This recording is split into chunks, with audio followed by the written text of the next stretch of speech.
নওজোয়ান ছেলে তোমরা, মাত্র 16 বছর বয়স, 14 বছর বয়স, 18 বছর বয়স বাবা, এই এত অল্প বয়সে যদি আল্লাহকে মোটেই মনে না পড়ে, 18 বছর হয়েছে না বেটা তোর, তুই যদি এখনই এক ওয়াক্ত নামাজ না পড়স তাইলে বাকি জিন্দেগি জানোয়ার তুই করবি কি বেটা?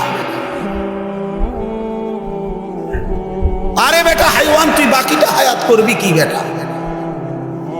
মাত্র 16 বছরে এত অল্প বয়সে আল্লাহরে এভাবে ভুলে গেলি বেটা, এত কম বয়সে,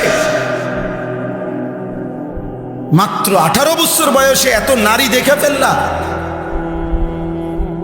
এত কম সময়ে এত উলঙ্গ ছবি দেখে ফেললা, হায় হায় জানোয়ার, বাকি জিন্দেগি চলবে কেমনে? হ্যাঁ, যদি বলো জানোয়ার বললেন কেন, জানোয়ার বলতো না কি জুনায়েদ বাগদাদি না বলতো? সেজদাবিহীন হাইওয়ানকে কি বলতো? কথা বলেন না কেন? মনের ইচ্ছা মতো যে চলে, মনের চাহিদা মতো যে চলে, তাকে কোরআন কি বলছে? তাকে কোরআন বলছে জানোয়ার, আমি বলবো না কেন? আর আইতা মানিত্তাখাযা ইলাহাহু হাওয়াহু আফা আনতা তাকুনু আলাইহি ওয়াকিলা আম তাহসাবু আন্না আকসারাহুম ইয়াসমাউনা আও ইয়াকিলুন ইনহুম ইল্লা কাল আনআম। আল্লাহ বলছে মনের চাহিদা মতো যে চলে বন্ধু, আমি আল্লাহ বলে দিলাম তার পরিচয় আর কিছুই নয়। ইন নাফিয়া ইল্লা ইস্তিসনা, নফি ইস্তিসনা হসর বুঝায়, সীমাবদ্ধ, অর্থাৎ তার পরিচয় আর কিছুই নয়, আর কিছুই নয়, শুধুই আনআম, শুধুই চতুষ্পদ জন্তু, শুধুই জানোয়ার, শুধুই জানোয়ার, শুধুই জানোয়ার। তাহলে তুমি কার সিদ্ধান্তে চুল এমনে রাখলা? তোমার খেয়াল। তুমি কার সিদ্ধান্তে এক ওয়াক্ত নামাজ পড়ো না? তোমার মনের ইচ্ছে। তুমি কার সিদ্ধান্তে নারী দেখো, ছবি দেখো, উলঙ্গ দৃশ্য দেখো, তোমার মন চাইছে? তো এটারই তো জানোয়ার। আল্লাহ তাআলা তো এরই জানোয়ার বলছে, যে তার মনের ইচ্ছা মতো চলে, যার মনের ইচ্ছা তার খোদা। বলো যুবক, বলো বাপ, তোমার কোন সৃষ্টিকর্তা আছে? থাকলে তিনি তোমাকে কিছু করতে বলে নাই? কোরআনুল কারীমের মধ্যে আরো সাংঘাতিক কথা আছে, সূরা আরাফের মধ্যে আছে, ওয়াত্তাবা হাওয়াহু ফামাসালুহু কামাসালিল কালব। আমি প্রতিদিন এই আয়াত নাকি মাওলানা বেলি একবার হলো বলি, আল্লাহ কোরআনে বলছে ওয়াত্তাবা হাওয়াহু, সে তার মনের চাহিদার অনুসরণ করেছে। আল্লাহ বলেন অতএব ফামাসালুহু, তার উদাহরণ কামাসালিল কালব, কুত্তার মতো। বুঝছো বাবা? মনের ইচ্ছা মতো যে চলে, খোদার কসম, আল্লাহ তার উদাহরণ দিচ্ছে কি? কামাসালিল, তা বলেন অর্থ কি? বলেন কালবুন অর্থ কি? কুত্তা বেটা, কোনো ভিন্ন অর্থ নাই। এমন না যে আরো দুটো অর্থ আছে, এটা বালাটা কইলা, এমন তো ভিন্ন অর্থ নাই। কালবুনের অর্থ আরেকটা অর্থ আছে না? নাই তো। কালবুনের অর্থ তো সিংহ না, কুকুর। আল্লাহ বলেন ফামাসালুহু, এক বেঈমানের উদাহরণ দিতে গিয়ে আল্লাহ বলছে যে সে তার মনের চাহিদার অনুসরণ করেছে। ওয়ালাকিন্নাহু আখলাদা ইলাল আরদ, সে এই জমিনকে স্থায়ী মনে করে নিয়েছে, যে পৃথিবী, এই রং তামাশা, এই ফুর্তি, এটাই তার স্থায়ী। ওয়াত্তাবা হাওয়াহু, মনের চাহিদা মতো অনুসরণ করেছে। আল্লাহ বলেন তার উদাহরণ, তার দৃষ্টান্ত কামাসালিল কালব, কুত্তার মতো। ইন তাহমিল আলাইহি ইয়ালহাস আও তাতরুকহু ইয়ালহাস, কুকুরের স্বভাব, সে যদি তারে দৌড়ানি দেয় তাইলেও হাঁফায়, সে যদি তাড়াইয়া থাকে স্থির তাইলেও হাঁফায়, জিহ্বা লম্বা করে এমন করে। এটা কুত্তার শব্দ। এই জন্য নাফরমান পেলেও অতৃপ্ত, না পেলেও। হাজার কোটি টাকার মালিক, তবুও তার তৃপ্তি হয় না, আবার কিচ্ছু নাই তারও তৃপ্তি নেই। এই জন্য আমার বাপ, এটা ইসলাহী মজলিস, আমাদের প্রিয়, আমাদের শ্রদ্ধেয়। আমি আজকেও মৌলানা সাইফুল্লাহ ভাইয়ের কাছে বলতেছিলাম যে বাস্তবিক অর্থেই একেবারে কোনো রকমের লৌকিকতা ছাড়া এ কথাই সত্য, ছোটবেলা থেকেই আমরা ছাত্র জীবনে যে মানুষটার ওয়াজ শুনতাম, আমরা কুমিল্লা টমসম ব্রিজে নিচে বৈশা কুমিল্লায় বয়ান শুনতাম, কত সময় কতখানে এরকম মাটিতে বৈশা শ্রোতাদের সাথে ছোটবেলা থেকেই যার বয়ান শুনতাম, যিনি কোরআনুল কারীম তিলাওয়াত করলে পুরা মজমা একসাথে আল্লাহু আকবারের ধ্বনি দিয়ে উঠত, আহা, সেই মানুষ এখানে শুয়ে আছে, সেই মানুষ এখানে শুয়ে আছে। ছোটবেলায় আমরা যাদেরকে অনুসরণ করতাম, ভাবতাম তাকায়া তাকায়া যে হা এমন স্টেজ, কোনদিন যদি আমরা দুইটা লাইন বলতে পারতাম,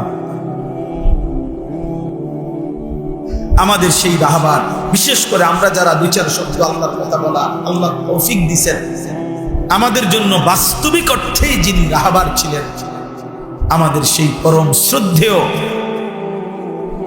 আল্লামা হাফিজ জুবায়ের আহমদ আনসারী রহমতুল্লাহ আলাইহি। আমি আজকে বলছি, শেষ ব্রাহ্মণবাড়িয়ার বাসায় আমি হুজুরের কাছে গেছি দেখা করতে, তো ওই সময় বাড়ির থেকে জাম পাঠাইছে বড় বড়, হুজুরের বাড়ি থেকে ওই ব্রাহ্মণবাড়িয়ার বাসায়, তা আমার হুজুরে নিজের হাতে জাম খাওয়াইছে, এরকম বড় বড় মিষ্টি সুন্দর জাম।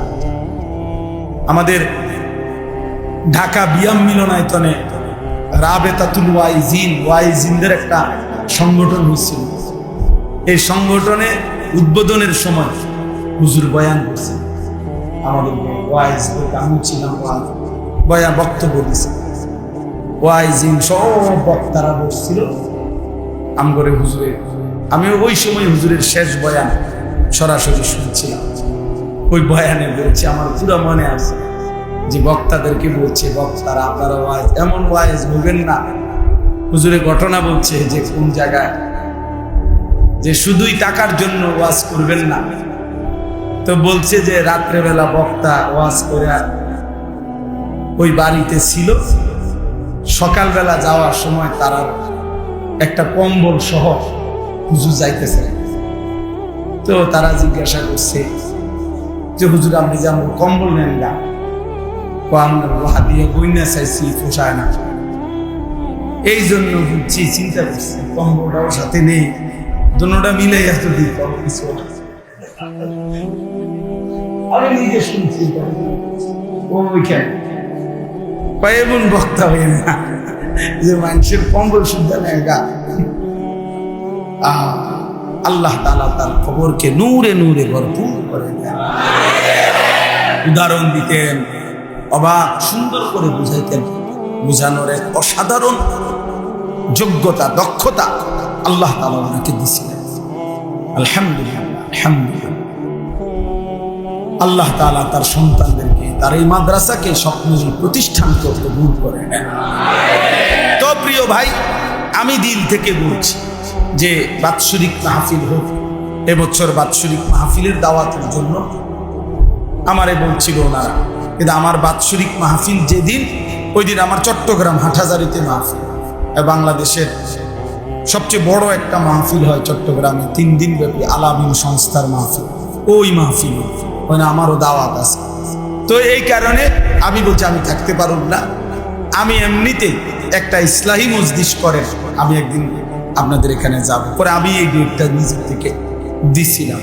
তো আমার আজকেও কথা, আলহামদুলিল্লাহ, মুরব্বী ওলামায়ে কেরাম, মাদ্রাসার আসাতেজায়ে কেরাম সবাই আছে, ইনশাআল্লাহ আমি দিল থেকে বলি যে এখানে যেন 3 মাসে হোক, 2 মাসে হোক, ত্রৈমাসিক হোক, একটা ইসলাহী মজলিস, বছরে 4টা হোক, প্রয়োজনে 3টা ইসলাহী মজলিস হইল, একটা বাৎসরিক মাহফিল হইল, এইভাবে যেন ধারাবাহিকভাবে আমাদের হুজুরের আপনার স্মরণেই যেন এখানে যিনি সারা জীবন আল্লাহর কথা বলছেন, তার এই মাদ্রাসা মসজিদ থেকে যেন নিয়মিত আল্লাহর কথা, দ্বীনি বয়ানাত, এখান থেকে যেন ইসলাহি মজলিসটা ধারাবাহিক হয়।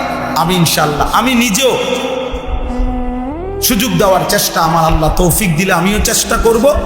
আরো উলামায়ে কেরামও আসবে ইনশাআল্লাহ। নওজোয়ান ভাই, তোমরা সবাই মিলে খোঁজ খবর নিবা এবং আন্তরিকভাবে সহযোগিতা করবা যেন এইখানে একটা ধারাবাহিক ইসলাহি মজলিস চালু হয়। ঠিক আছে ইনশাআল্লাহ? সবাই রাজি ইনশাআল্লাহ? আল্লাহ তাআলা আমাদের সবাইকে তৌফিক দান করেন। তাইলে আমি অনেক শক্ত কথা বলে ফেললাম, শুরুতে ধমক দিলাম। ধমক দেওয়ার মাকসাদ হলো ঠান্ডা করা। এখন মাশাআল্লাহ গরম লাগলো, তোমরা সব ঠান্ডা হয়ে গেছে। আল্লাহ তাআলা সবাইকে কবুল করেন। প্রিয় ভাই, তুমি আসছো দেখে তোমারে শক্ত কথা বলছি, কিন্তু তোমারে আল্লাহ এতটুকু তো যে আল্লাহর কথা শুনবার সুযোগ হয়েছে, আল্লাহর কথা তো কানে পড়ছে, তা আল্লাহ তৌফিক দিলে একদিন বদলায়ও যাবে ইনশাআল্লাহ। ये कदम उठता नहीं उठाता है, इस कलम और किसी कलम की आता है। ভারতের একজন বিশ্ববিখ্যাত কবি ছিলেন জিগার মুরাদাবাদী রাহমাতুল্লাহি আলাইহি, হাকিমুল উম্মত মুজাদ্দিদুল মিল্লাত হযরত মাওলানা শাহ আশরাফ আলী থানভী রাহমাতুল্লাহ আলাইহির খাস মুরিদ ছিলেন। উনি কবিতার মধ্যে লিখছিলেন যে এই কদম আল্লাহর পথে নিজে নিজে হাঁটে না, কোনো এক অদৃশ্য মালিক তিনি হাঁটান। তাইলে ये कदम उठता नहीं उठाता है। এবং তিনি বলেন আল্লাহর কথা যেই কলম লেখে, এই কলম নিজে নিজে লেখে না, বরং লৌহে মাহফুজের কলম থেকে কালি নিয়ে এই কলম লিখতে থাকে। ইস কলম और किसी कलम की आता है। ভিন্ন আরেকটা কলমের দান এই কলমের লেখা, এই কলম। এজন্য আল্লাহ তাআলা আমাদেরকে আসবার তৌফিক দান করেছেন। বলেন আলহামদুলিল্লাহ। আল্লাহ তাআলা এই ইসলাহি মজলিস কবুল করে নেন।